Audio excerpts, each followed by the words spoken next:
Well, now it's time to look back. 25 years ago to the day, ABC television began in South Australia. We're commemorating the anniversary with a nostalgic look at the way things were.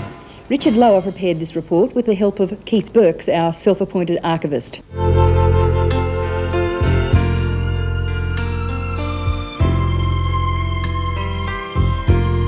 This stately old home, Tregenna, situated on a large property at Collinswood, was to be the location of the ABC's fourth TV service, ABS Channel 2.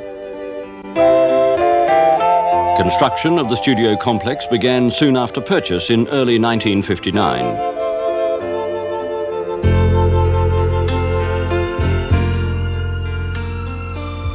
Technical recruits, the first ever appointed to the ABC, were taken on from mid-1959 from the PMG, DCA, Weapons Research, and those already established within the television industry interstate. Even while the building was still under construction, these technical types were responsible to both install and later operate the TV equipment, much of which was imported from overseas.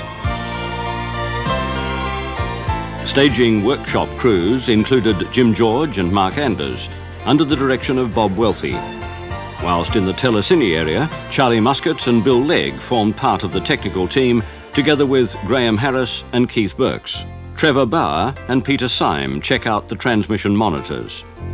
Studio 51 was well underway with Eric Haynes, Sid Cole, John Cockcroft.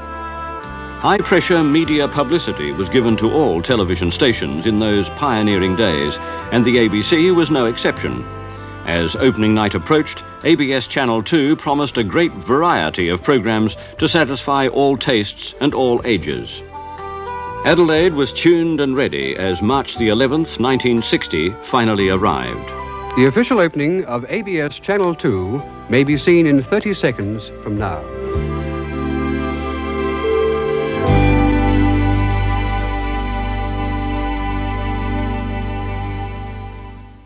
Good evening.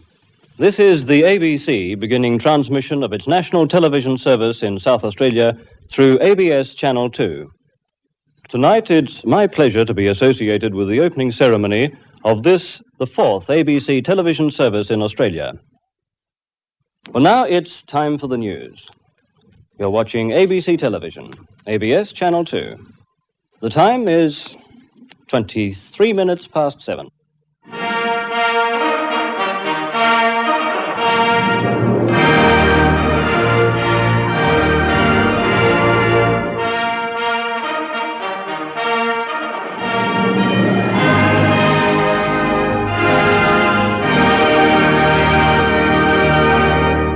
ABS Channel 2, the ABC's fourth television station, was officially opened in Adelaide tonight by the Postmaster General, Mr. Davidson. The station's studios and administrative offices are at Collinswood, only 3 miles from the heart of Adelaide. The studio building has a mast 180 feet high. Facial makeup is applied to everyone before they appear in front of television cameras. Mrs. Leggett is in charge of the makeup section, and in the newsroom, journalists prepare the television news bulletins. The studio cameras transform the picture they see into electronic signals, which are carried by cables on the first stage of transmission to your set. From this tower above the Collinswood studios, a microwave link sends the signals to the main transmission tower at Mount Lofty. The tower, 440 feet high, then sends the pictures to you. Well, the weather today has been cool here in the southern part of the state. It has been warm up in the interior. We'll give you a few figures in a moment. Perhaps the most important news for everyone interested in the weather this weekend and tomorrow especially is, of course, the opening of the Arts Festival in Pantry, the Weather Bureau. The weather forecast was brought to you by Peter Dell. And now we're going to join Sergeant Bilko for the Phil Silvers Show.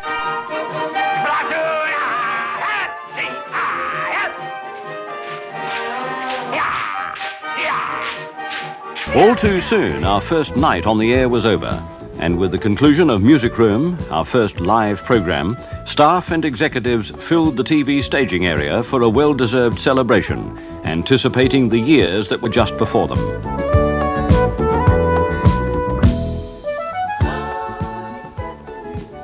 Publicity placed ABC TV before an eager Adelaide audience as a vital part of our way of life in those days. And if you didn't receive a copy of TV Times or a newspaper, Our First Lady of Presentation, Kay Withers, kept us informed each night, right after the news and weather. Take her to dance, take her to tea. The things I do for producers. This is to draw your attention to the fact, if you haven't already realised it from the TV Times, that a handful of songs is on tonight at 8 o'clock. And in a handful of songs tonight, we have quite a lot of numbers from the roaring 20s. There'll be a soft shoe shuffle with Wally Carr and Josie, and also some numbers from The Boyfriend and The Girlfriend. And for those of you who aren't so keen on the sheiks and flappers of the roaring 20s as we are, there'll be some songs from other eras too. Now, the cast, Josie Crease, Wally Carr, Roy Wooding, Doreen Govett and Eric George and his trio provide the musical backing. Don't miss it, will you? Tonight at 8 o'clock, a handful of songs. Well, now it's time for the first programme in our evening lineup. This is ABC Television from Channel 2 in Adelaide. Beep, beep, beep, beep. Our programmes were not restricted to films or the occasional studio production either. The OB van was put to good use, sometimes as often as 3 times a week. The dedicated team included Nancy Deem, John Cockcroft, John Ward and Paul Muscat.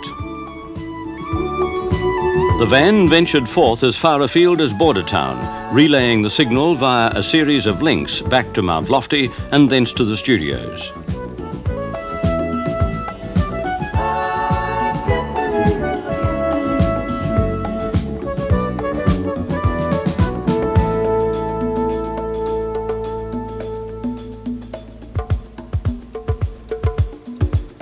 This was the life, the rugged outdoors, setting off to yet another adventure somewhere. More often than not, the Lynx vehicle headed for the hills to set up under the shadow of the transmitter tower.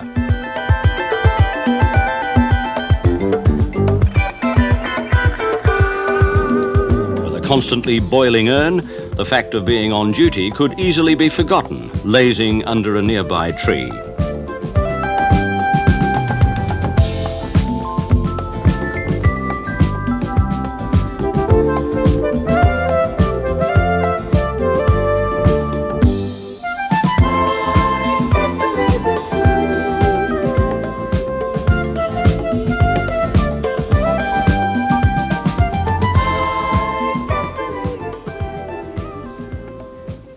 Meanwhile, an intensive training program involved those who were recruited from the world of entertainment and radio.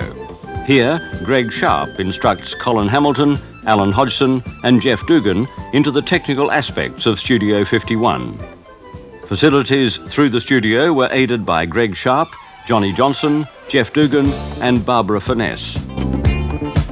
Here, Eric Wilcox and myself are involved with virtually a full crew, including 2 cameras and microphone boom. Take it easy. Take it easy in the afternoon on ABC Television, where there's fun for all at home.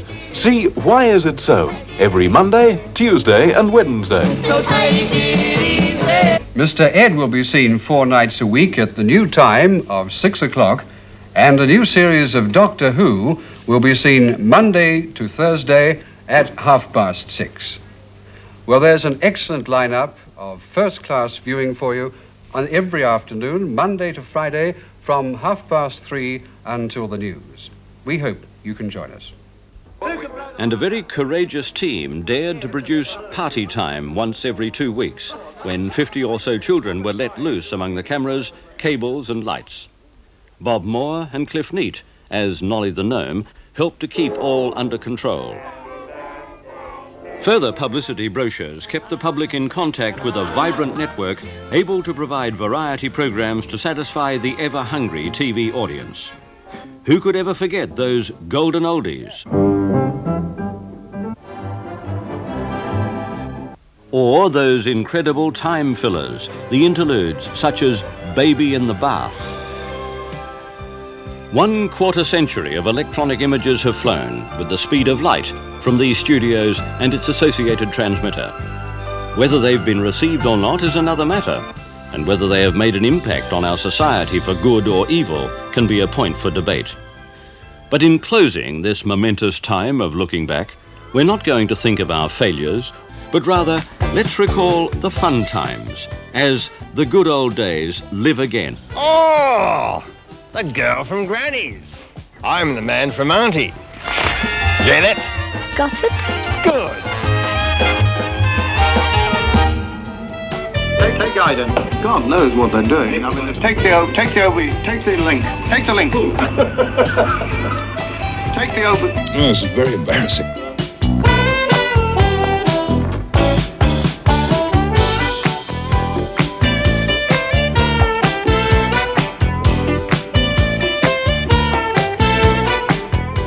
First.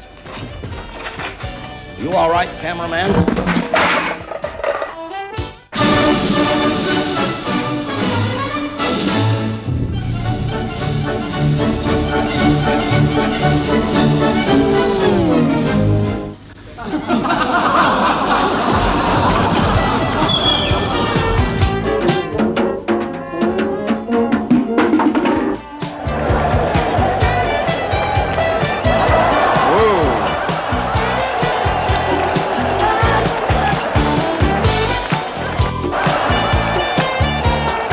Mr. Hartley talks now in Melbourne to Paul Barber.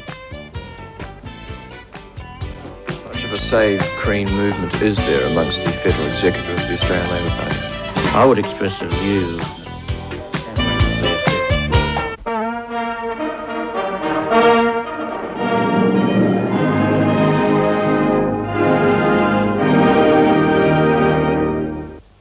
What are you actually doing here?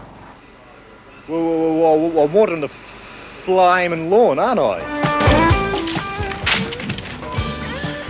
Mr. McKercher, I think we've got our copies out of line here.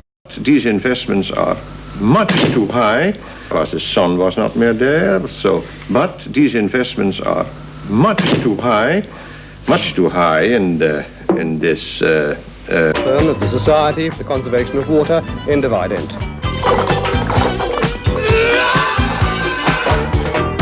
Open the mic.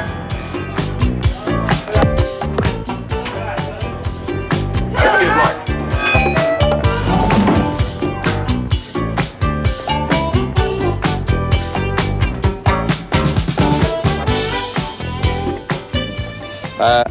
The most permanent way, of course, of developing a garden or a rock pool in your garden is to have it well constructed in concrete.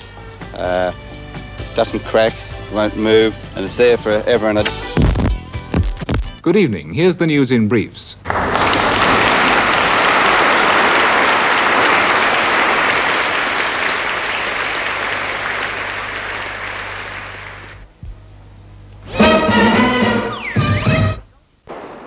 A good, solid Port Lincoln home overlooking the bay. Last year's rates were $200. This year, they are $818. Just round the corner, the owner of this house is comparatively lucky. And that's all we have in this edition of National News.